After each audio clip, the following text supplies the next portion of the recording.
Hi, this is Wesley Critchfield, executive producer for Club 40 Audio, and we are just so darn excited that you have decided to join us for this, our very first production from Club 40 Audio of The Factory.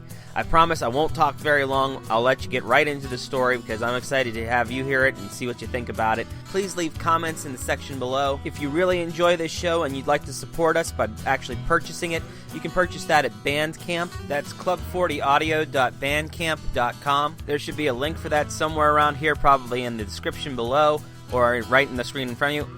There it is. This program is available for as little as $1, but we'd really appreciate it if you wanted to show your support and pay a little bit more. Please visit our Facebook page at facebook.com/Club40Audio. That's number 40 audio. If you really like this episode, please share it with all your friends on Twitter and Facebook and wherever all those crazy kids are hanging out now on the interwebs. And if you purchase this show off of Bandcamp, you'll get some special bonus features at the end of the show, and you probably won't have this part of me talking here at the beginning, so that'll be a bonus feature for you. There'll be a feature in there of me talking about how I came up with the idea for this story, my love of old-time radio and audiobooks, all that kind of thing. I don't know what's all in it because I haven't recorded it yet, but we'll find out together. Alright, so please enjoy Club 40 Audio's first presentation of The Factory.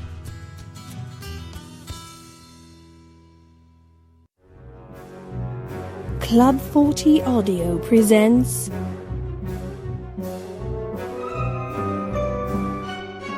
The Factory.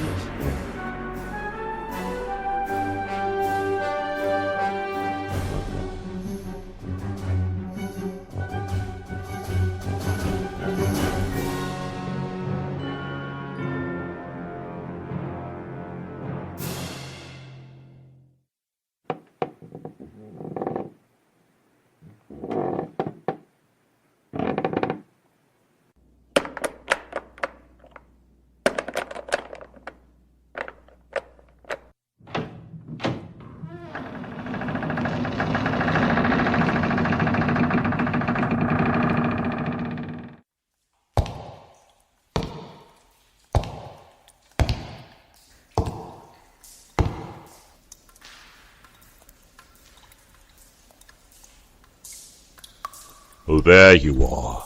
I've been expecting you. Yes, you thought the factory was abandoned, didn't you? Thought you'd come in and explore, have a look around, maybe have a little fun?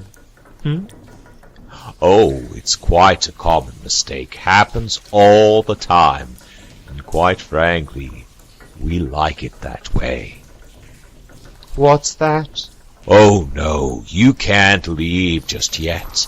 We wouldn't dream of letting you leave before you've had a look around. Yes, it is grand and glorious, isn't it? You should see it in the light. But then, we haven't had a use for lights around here for years. Stay here long enough, and you'll see as perfectly in the dark as we can. What do we make here? Oh, many things. Special things for a very special clientele. Of course, they aren't always aware of just how special they are when they get them, and we always manage to retrieve them once they've served their purpose. This, for instance. Just a common microphone. Yes, it might appear that way to you, but this microphone once belonged to the famous radio talk show host Quentin Beak. Oh, you've never heard of him? Perhaps one day you will. Time can be such a funny thing, and it's so easy to lose track of here. In fact, it's time for his show now. I'll just turn on this radio right here. I'll tune it in. And there. It's Drive Time Radio with Quentin Beak. That's right, this is Drive Time Radio and I am Quentin Beak. We are here to talk about the things that interest me. At least that's the case most of the time. It's Free for All Friday, and for today and today only, I'm inviting you, the listeners of this great city, to call in and let me know what you want to hear me talk about. We all know you've got some burning question that you want to know the ultimate truth about, and good old Beaky is here to answer it for you. So call me up at 4727 BEEK. And while you're calling, it's time for another Beak Fact. Beak Fact. Did you know that the basilisk lizard, also known as Basiliscus plumifrons, often called the Jesus Christ lizard, can essentially walk on water? That's right. The lizard moves so fast that his feet don't even break the surface tension of the water. Even the oldest and biggest of them don't usually weigh more than 7 ounces, and those would be the ones like my producer Fat Mikey. Am I right? Of course I'm right. I shouldn't pick on him when he's not here to defend himself, but who cares? What was I talking about? Oh yeah, that goofy lizard. Well, apparently its leg moves in 3 phases. The slap, the stroke, and the recovery. Sounds like a night at Mikey's house. Oh, but I kid! People think I'm too tough on Mikey, but he likes it, don't ya, Mikey? So this lizard hits the water. That's the slap, folks. He strokes his leg under him, and then he's ready to do it again, and this propels him across the water. And that'll project us out of this segment and into the next. This has been another Beak Fact. Beak Fact. Yeah, that was pretty fascinating. If you like reading the phone book, gee whiz, people, we need to get more interesting facts for that segment, or we need to drop it. Sheesh. Alright, so let's go to your calls.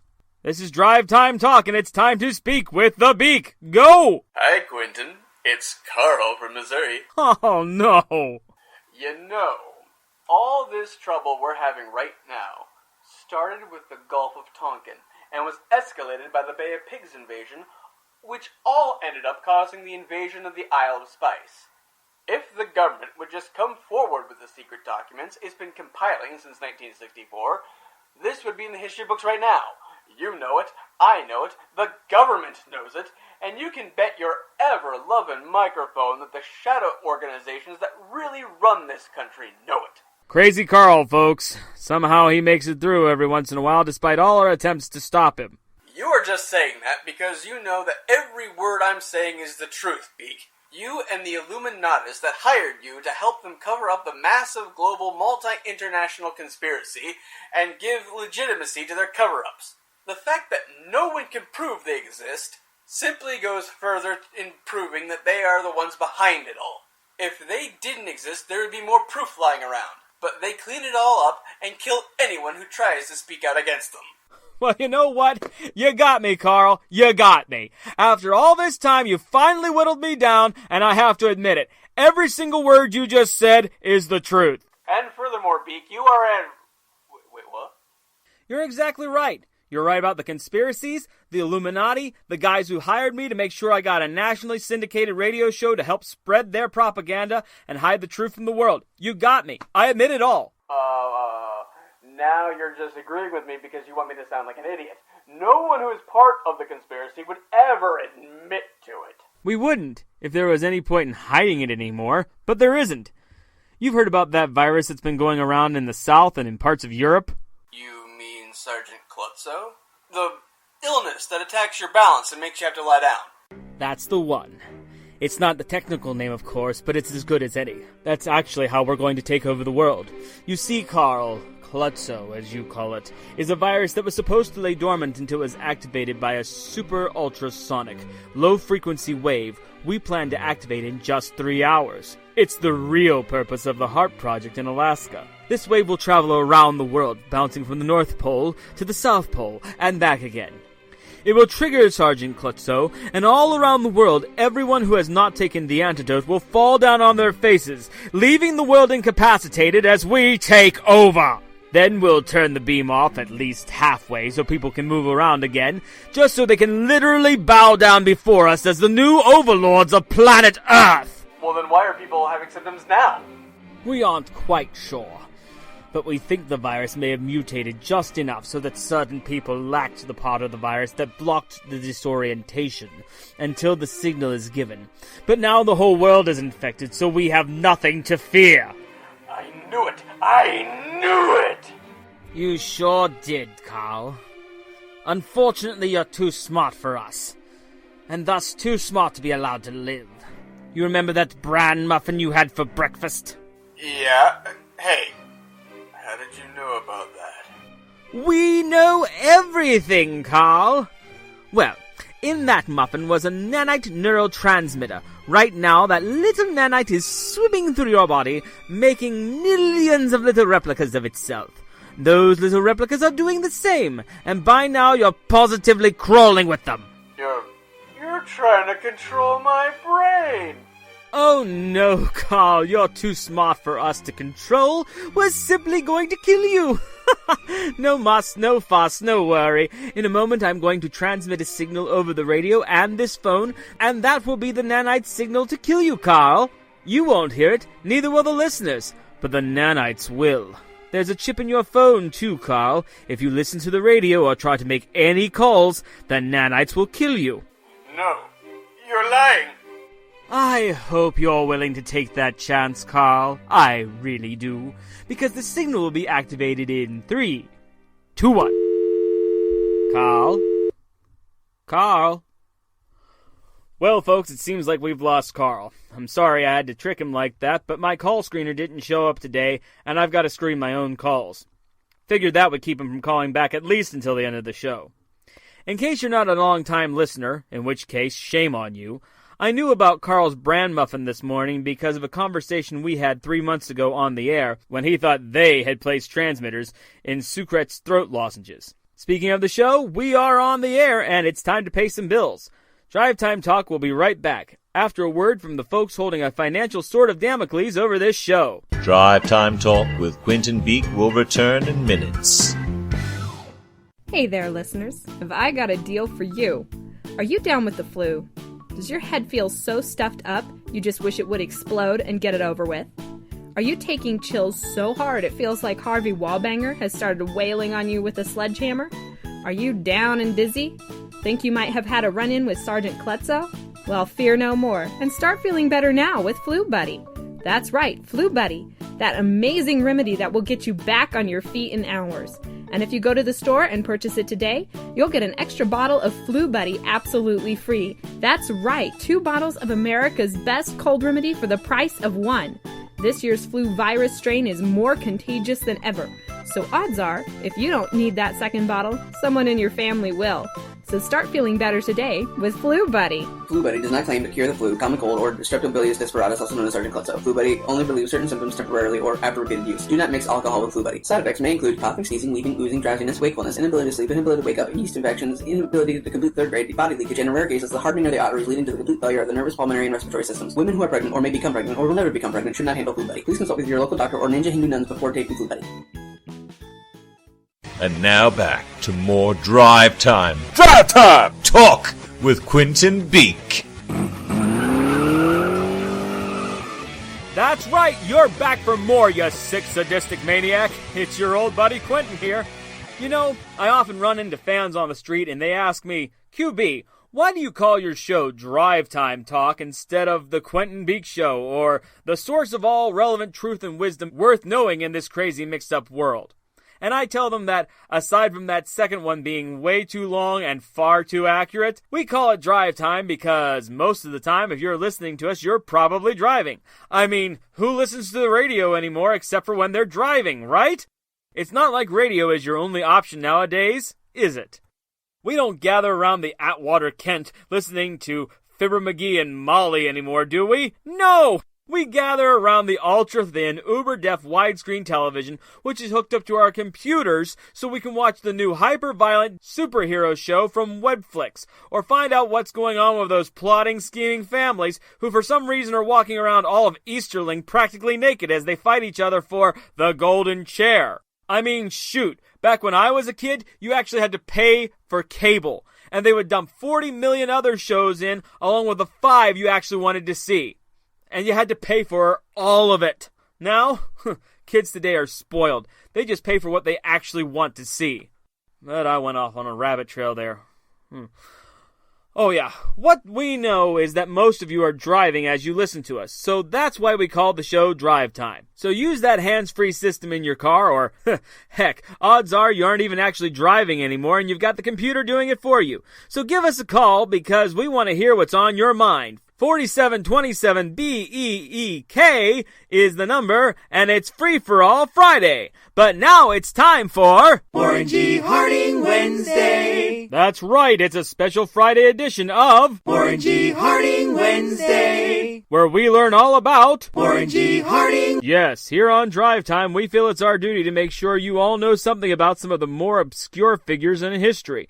And every Wednesday we focus on Warren G. Harding. Now I hear you all saying, Beaky, have you lost your mind? It's Free for All Friday, not Warren G. Harding Wednesday. And of course I know that. But at the same time, we know a lot of you don't listen to our second hour on Wednesday, so we thought we'd entice you to stick around and see what you're missing on Warren G. Harding Wednesday. Are you getting tired of that sound effect yet? Me too. I promise I'll only use it one more time. Okay, here's our special fact of the day. Warren G. Harding officially put an end to World War I! That's right, apparently Warren G. Harding wouldn't accept the League of Nations as part of the Treaty of Paris, something that dirtbag Woodrow Wilson worked extra hard to get thrown into the deal. As a result, it meant the war didn't officially end until the treaty was ratified by joint resolution, which officially ended the war. So actually, kind of held things up until it was passed in spite of him. But I'd say that's pretty brassy, wouldn't you? I mean, everyone wants the war to be officially over, but because he stood morally opposed to the League of Nations, he wouldn't let the war end until he got his way. And that's why we love the man and celebrate him every week on Warren G. Harding Wednesday. Boy, I tell you, we could use a man like that today. Maybe if we'd had more people in office that followed his example, we'd never become part of the United Nations to begin with, slowly but surely giving away all of our sovereignty to them. Maybe that way, when that guy went crazy from too much sand in his shorts and started making threats against us, maybe then we could have done something more than just a strongly worded resolution. We would probably have wiped him out before he even built his 400-kiloton nuclear weapons. But no, we had to go the peaceable way. We had to try to talk nicely to him. Show him how to take that fissionable material and make it into power plants to supply his people and give them jobs. Couldn't they see he had no intention of ever being peaceable? Ever? But no. I tell you, if we had a guy like Warren G. Harding in office, that man never would have been able to... Well, you all know what happened there, so there's no point in me being a downer, so let's just go to the phones. I've got Sandra on line 3. Go ahead, Sandra. You are on the air. Hi, QB. Love the show. First-time caller, long-time listener. Thank you very much, Sandra. What piece of wisdom would you like from your Grand High Poobah? I'm calling from the wastelands where we just got telephone service back for the first time in 3 years. I just got your show back about a month ago. I didn't know about Sergeant Klutzo until recently. Do you think it's some sort of virus that got transformed from the fallout, or do you think it was man-made on purpose?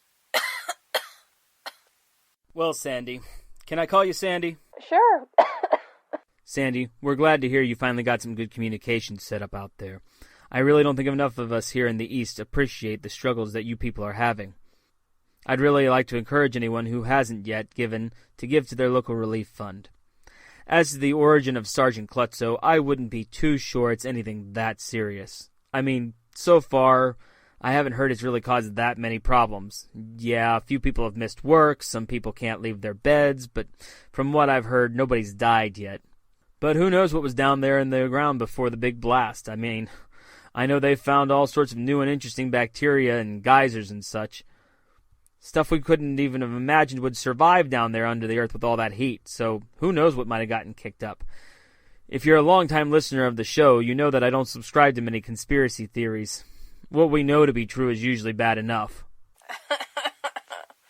Yeah, we certainly know that out here in the wastes. I thought I was going to go insane the first few months after the blast. Everything was covered in ashes and soot. Ugh, dirt everywhere you can imagine. It was like the Dust Bowl all over again. Have you been out to the crater yet? Oh, no, I couldn't stand that. My family and I used to travel up to the park all the time when we were kids. I couldn't stand to see what's become of it since it all went up. Well, we've seen the pictures out here, and you're probably right not to go. It's not pretty. Thankfully, the scientists were wrong, and we only got about 3 days of dust and soot from the big blast. Last I knew, they were predicting months of dust before it actually happened. That's little comfort out here, QB. We still have dust storms kick up every once in a while, and it's getting close to tornado season. You can't go outside without a mask on, and it's not much better inside. Dust is just everywhere. Well, you stay strong, Sandy. You give all of our love to those folks out there who are still dealing with the tragedy. Meanwhile, we here in the East are going to try and scrape together as much cash as we can for you guys. Offer what aid we can. Thanks for the call. This is Quentin Beak, and you're listening to the best... Whoa. Hey, folks, I almost said you're listening to the best of Drive Time, but here at Drive Time, we don't have a best of because our show is always the best. We're going to take a short commercial break for news and weather, but don't worry, we'll be back at the top of the hour with more. Don't go away!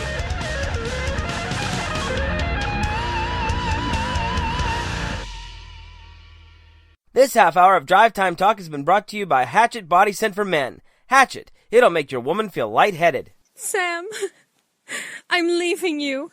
You're not a real man. You don't even smell like a real man. I'm going back to Mom's. Hey, Sam, man, how you doing? Oh, man, I don't know what I'm supposed to do. My love life stinks. Well, Sam, I hate to break it to you, man, but it's not just your love life that stinks. I know, but what can I do? I already take 3 showers a day. I use that body wash my woman gave me. I even put on fresh pants every few days. But the women still don't love me.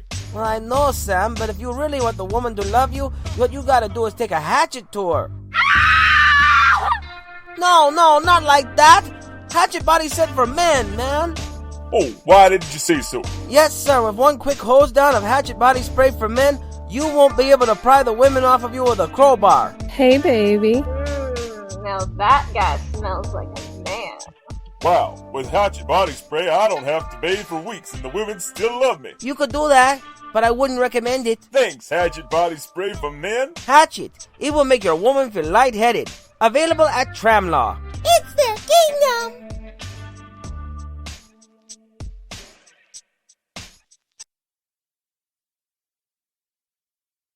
Whoa! Dead air! Can't have that!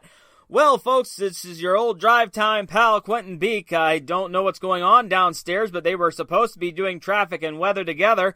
Looks like old Quentin may be the only one doing his job today.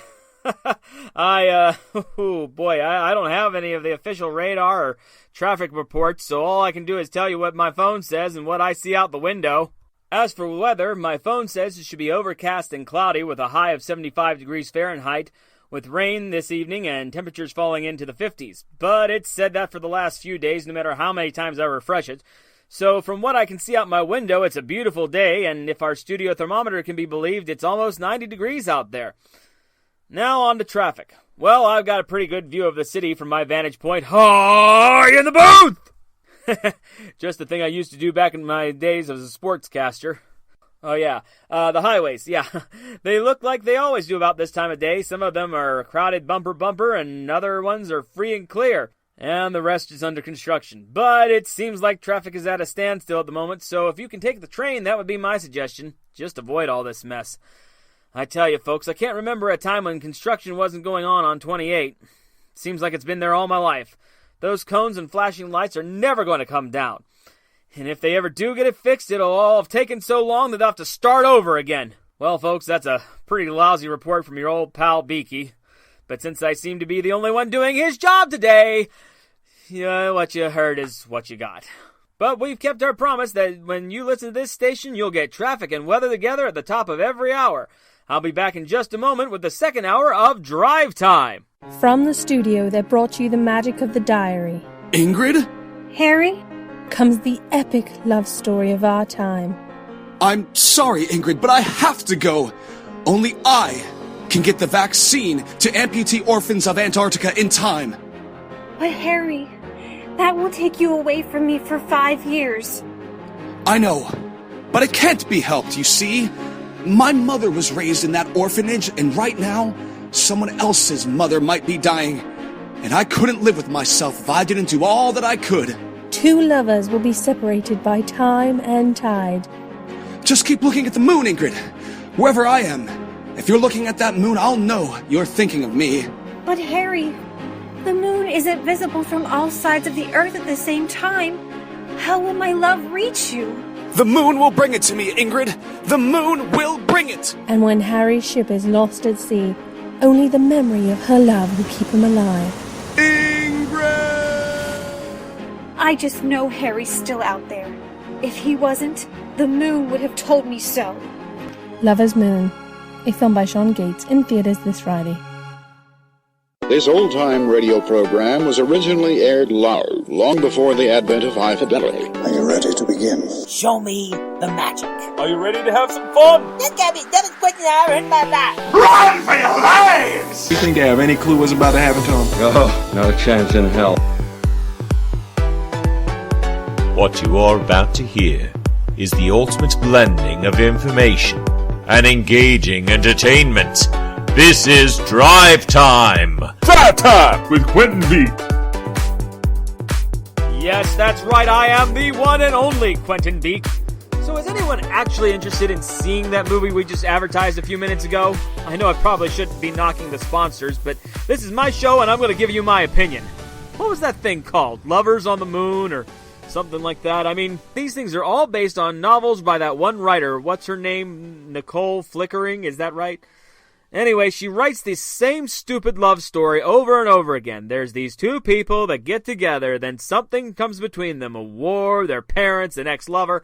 Then they're separated for some ridiculous amount of time, during which neither of them thinks to write or pick up a phone, or else the story is set before those things. Then the guy comes back a changed man, but she's involved with some rich guy who seems really nice at first, but by the end is revealed to be a jerk because that's what the story requires him to be, so our two lovers can get back together. And don't forget that wise and wacky uncle who has all the answers and went through the same thing when he was her age. Oh, boy, it's the same story over and over and over again. So when does this thing come out anyway? This Friday. Oof. That's funny, I thought it was 2 or 3 Fridays ago. Doesn't really matter, I suppose. They'll just release it again in 2 years with a new title and cast.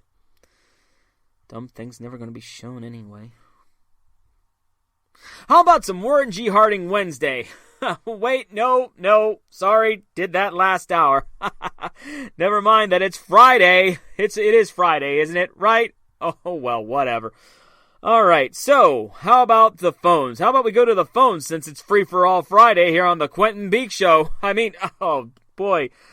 Drive Time. Drive Time. It hasn't been the Quentin Beak Show since clear back when I started broadcasting in Seattle. Oh, imagine if I'd been there when the big one hit. I could be doing this show from 100 feet under the ocean right now. Imagine trying to do a radio show from the bottom of the ocean.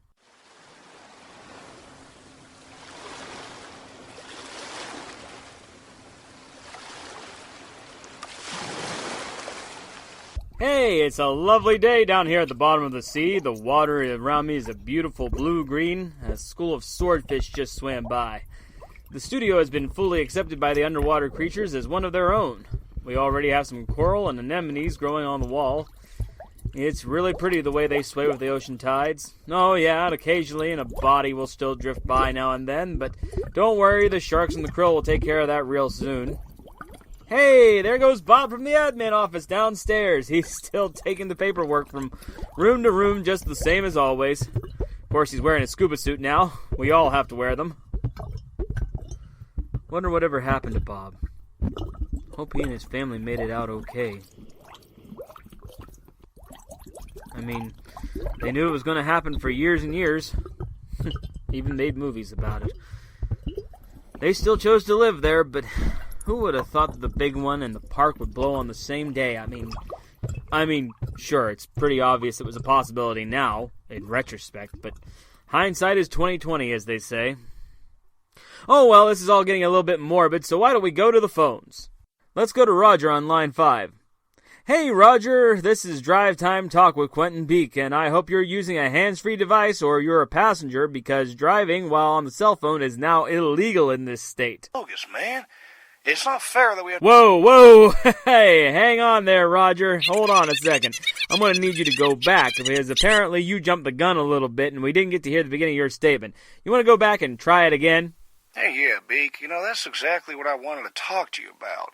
This whole not being able to use a cell phone in the car is totally bogus, man. It's not fair that we have to pull over to the side of the road just to make a call.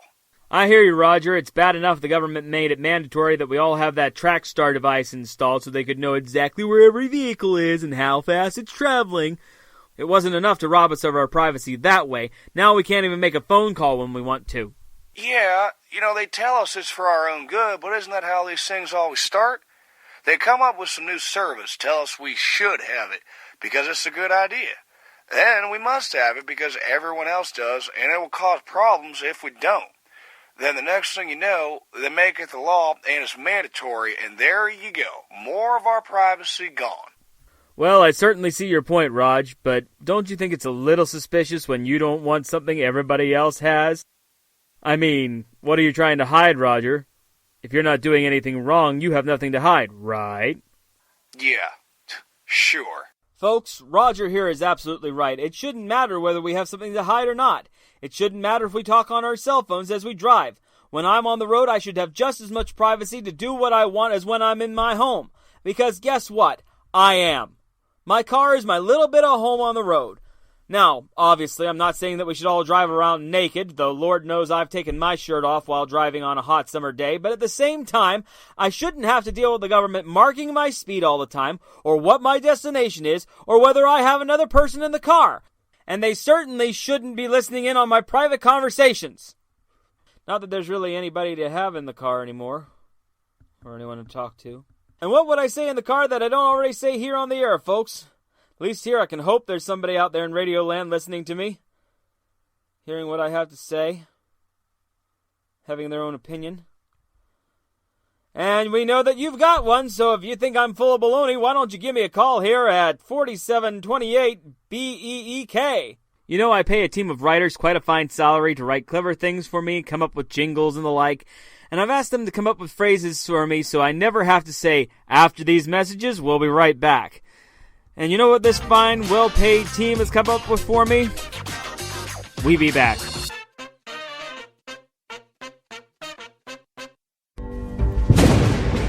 We all know that disaster can strike at any moment. Famine, flood, earthquakes, volcanoes, unexpected invasions, and the plague. Any one of them could strike you and your family at any moment. How can you protect yourself?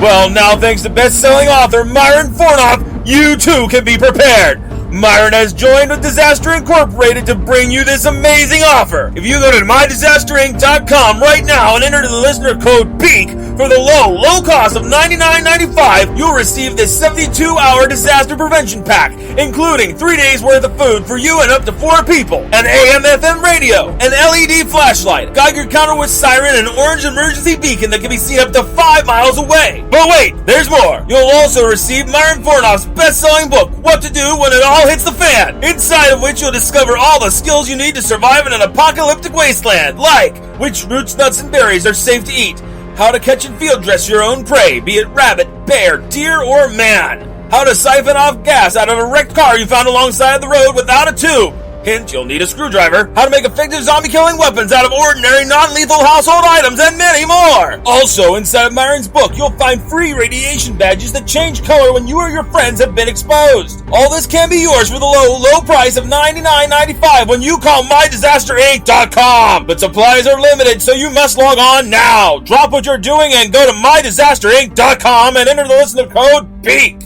MyDisasterInc.com is not affiliated with any disaster prevention program and does not guarantee that the food in the package will be edible by the time you actually need it, especially if the time exceeds 5 years from the present date. When opened, we do not guarantee that your child will actually eat the food, especially if you allow your child to become a picky eater and they will not eat what you tell them to.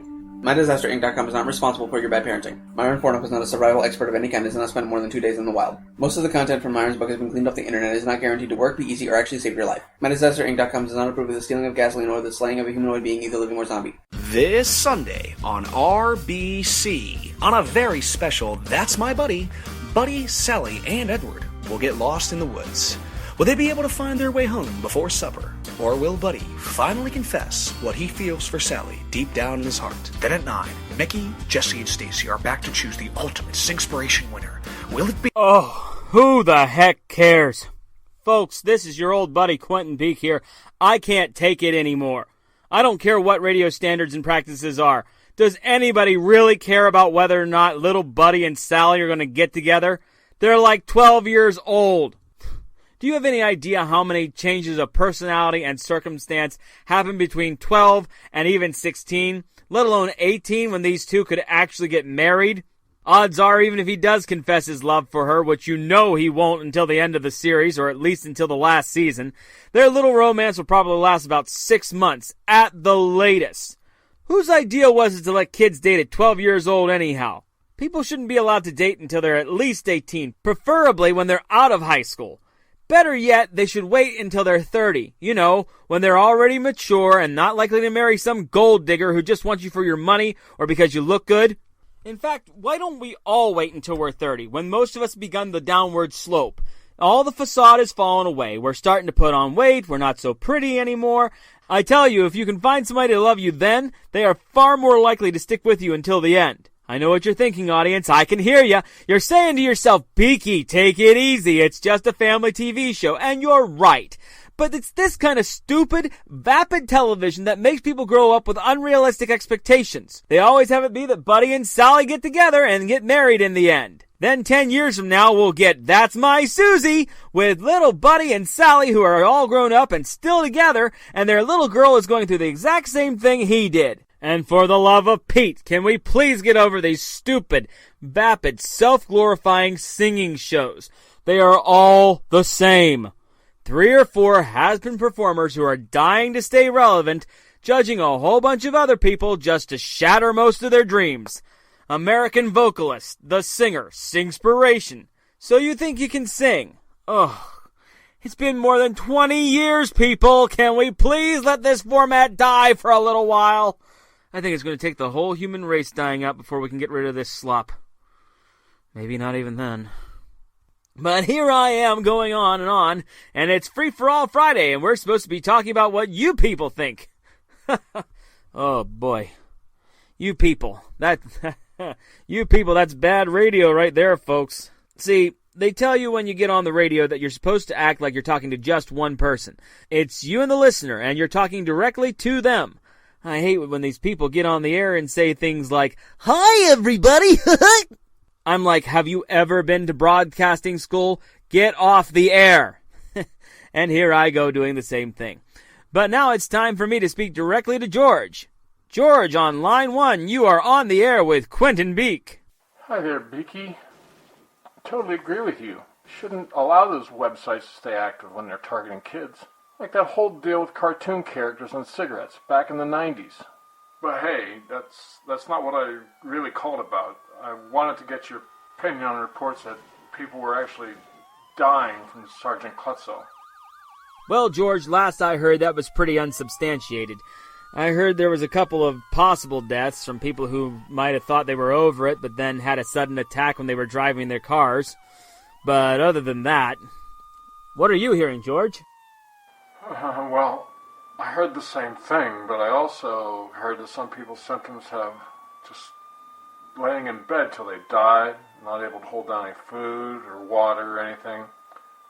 Other people went crazy from it. My wife told me that some people just went stumbling out into the streets. Got killed that way by cars or from a really bad fall. Well, I certainly haven't heard anything like that on the news. Not that anybody in this building has done the news in the last week.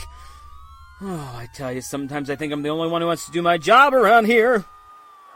See, the thing is, QB, I have Sergeant Klutzo. I've been lying in my bed for the last week. It's been 2 days since I've seen my wife. Now I'm hearing all these noises outside. Somebody went by with a megaphone an hour ago, telling people to stay in their homes. Sounds like we're under quarantine, martial law or something. Well, you stay strong, George. I wish we could do something to help you, but as you see... Quentin! What the heck is wrong with you? Take it to the phone! They're here! Oh God! They've got... George? George? Well, it seems like we've lost George. I would normally ask Natasha to try and get him back on the phone, but I'm the only one in the studio today, so we'll just have to move on to the next caller. Let's go to line 3. Hi, Quentin. It's Carl from Missouri. You know, all this trouble we're having right now Carl? started with Carl? the Gulf of Tonkin and was Carl, escalated Carl, by the Carl, you... invasion, which Carl, you called in and said the exact same thing earlier in the show, Carl. If the government Stop would it, just Carl. go forward with the secret document, All right, that's it. Sorry, folks, but I had to cut Carl off because this is the 4th time he's called this week, and he said the exact same thing. Let's try that again, shall we? Let's go to line 1. Hey, QB, this is Pat from New York. Not too far from where you are, actually. Just want to let you know that the state militia or the National Guard or something has closed off all the bridges and tunnels out of the city. Doesn't look like anybody's being let in or out. Do you honestly think I don't know that? It's been that way for weeks, Pat! And weeks! Heck, I haven't been out of the studio for 5 days! I nearly got killed by some stumbling idiot begging me for help! I mean, what the heck am I supposed to do about it? What do you think might be causing all this? I mean, you don't think it could be Sergeant Klutzo, do you? No! I don't want to hear one more word about Sergeant Klutzo, or the park exploding, or the nukes! I've had enough! The world is not coming to an end! Life will go on as it always has! People always blow these things out of proportion and make it seem like the world is... I mean, look at those people down there just lying in the streets! All those cars parked on the freeway! Do you honestly think they're never going to move again? That those lights on Broadway are just going to go out at some point? That this station will stop broadcasting when the power dies? Oh no! This station is going to be right here long after we're all gone, and your old buddy Quentin Beak is going to be right here in this chair broadcasting out to you poured up schmucks who tune in every single day! In no time, you're going to feel really silly for thinking that it was all over and that the world was going to end. So if there's anybody out there who still has a brain and wants to talk about something other than the end of the world, the number is 4727 Beak. So please call me. Call me. Call me. For the love of God, somebody please call me. Call me. Call me. Call me. Call me. Call me. Call me. Call me. Call me. Call me. Call me. Call me. Call me. Call me.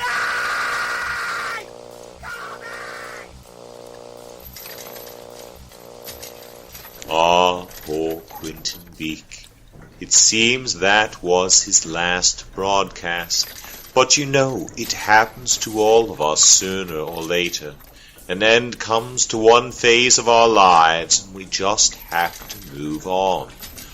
Unfortunately, in his circumstance, it was everyone else who passed on, and he stayed right where he was. What's that? How do we have his microphone back?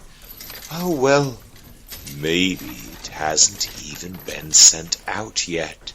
I told you how difficult it is to keep track of time here. It tends to slip away from you.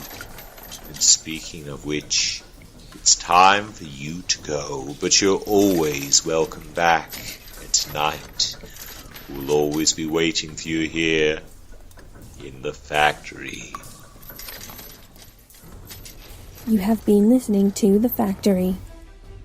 The last broadcast was an original play written for The Factory by Wesley Critchfield. Heard in the cast, Rick Spavaro, Rebecca Sylvester, Kendra Akers, Don Slater, Josh Momini, Jamie Dugan, with Sean Dugan as the toy maker, and Wesley Critchfield as Quentin Beak. Special thanks to Tanner Sebastian and Ruby Everton. All music used in this program is public domain and available from YouTube's audio resource and does not require accreditation. Produced by Wesley Critchfield. Please visit us on the web at www.facebook.com/club40audio. That's www.facebook.com/club40audio.